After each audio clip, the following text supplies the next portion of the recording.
India गठबंधन में seat sharing को लेकर चर्चा हो रही है। कांग्रेस पार्टी और क्षेत्रीय दलों की अपनी अपनी मंशा है, जिसे टटोलना भी शुरू कर दिया गया है। अब चुनाव का वक्त नजदीक आते ही इन छोटे दलों ने कांग्रेस पर दबाव बनाना शुरू कर दिया है। देश की सबसे बड़ी पुरानी पार्टी से लचीलापन और दिल बड़ा रखने के लिए कहा जा रहा है। जेडीयू ने बिहार के मुख्यमंत्री नीतीश कुमार को विपक्षी गठबंधन के सूत्रधार के रूप में पेश किया।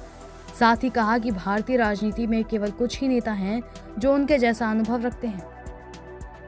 जेडीयू की राष्ट्रीय कार्यकारिणी की बैठक में कहा गया कि इंडिया गठबंधन में बड़ी पार्टियों की जिम्मेदारी है कि वो गठबंधन सफल बनाने के लिए दिल बड़ा रखें। वहीं शिवसेना उद्धव गुट ने कहा कि वो महाराष्ट्र की 48 लोकसभा सीट में से 23 पर चुनाव लड़ेगी। शिवसेना के मुताबिक कांग्रेस के साथ उनकी बातचीत शून्य से शुरू होगी, क्योंकि 2019 के लोकसभा चुनाव में महाराष्ट्र में भगवा पार्टी ने भी कोई सीट नहीं जीती थी। इन दोनों पार्टियों के बयान से पहले पश्चिम बंगाल की मुख्यमंत्री और तृणमूल कांग्रेस की प्रमुख ममता बनर्जी ने ऐलान किया था कि उनकी पार्टी राज्य में भाजपा से मुकाबला करेगी।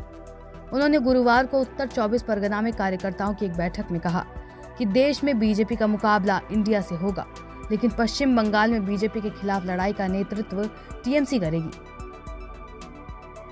इस बीच कांग्रेस की 5 सदस्यीय राष्ट्रीय गठबंधन समिति में शामिल पूर्व मुख्यमंत्री अशोक गहलोत, भूपेश बघेल, मुकेश वासनिक, सलमान खुर्शीद और मोहन प्रकाश ने कई राज्यों के नेताओं से मुलाकात की। उनमें दिल्ली, बिहार और महाराष्ट्र जैसे राज्य शामिल हैं। इस दौरान सीट बंटवारे पर उनकी राय जानने की कोशिश की गई। कांग्रेस के एक वरिष्ठ पदाधिकारी ने कहा कि पार्टी लचीला रुख अपनाने को तैयार है। राज्य इकाइयों के अपने विचार हो सकते हैं, लेकिन एक राष्ट्रीय गठबंधन में राष्ट्र कारकों को प्राथमिकता दी जाएगी। समिति जल्द मल्लिकार्जुन खड़गे को अपनी रिपोर्ट सौंप सकती है। कांग्रेस सूत्रों के मुताबिक पार्टी अगले सप्ताह सहयोगियों के साथ सीट बंटवारे पर औपचारिक बातचीत शुरू करेगी। बता दें, शुक्रवार को शिवसेना के संजय राउत ने प्रेस कॉन्फ्रेंस कर कहा था कि कांग्रेस के साथ बातचीत शून्य से शुरू होगी। उनके इस बयान ने कांग्रेस के नेतृत्व को परेशान कर दिया। संजय राउत ने कहा था कि शिवसेना महाराष्ट्र में सबसे बड़ी पार्टी है।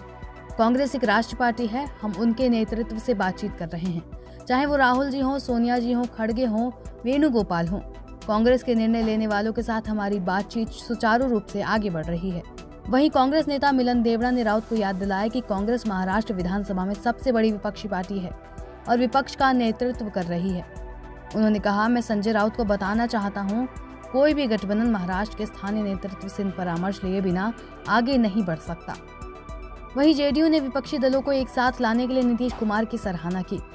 पार्टी ने कहा, पटना की बैठक के बाद पूरे देश में विपक्षी एकता के बारे में एक बड़ा संदेश गया और लोगों ने गठबंधन के सूत्रधार के रूप में नीतीश कुमार द्वारा निभाई गई भूमिका को सराहाया। हमें गर्व है कि भारतीय राजनीति में कुछ ही नेता हैं जो इतने अनुभवी हैं। भाजपा खेमा इस बात से डरा हुआ है कि इंडिया गठबंधन के पास नीतीश कुमार जैसा नेता है। जेडीयू ने कहा कि नीतीश कुमार ने स्पष्ट रूप से कहा है कि उन्हें प्रधानमंत्री या इंडिया गठबंधन का संयोजक बनने की कोई इच्छा नहीं है।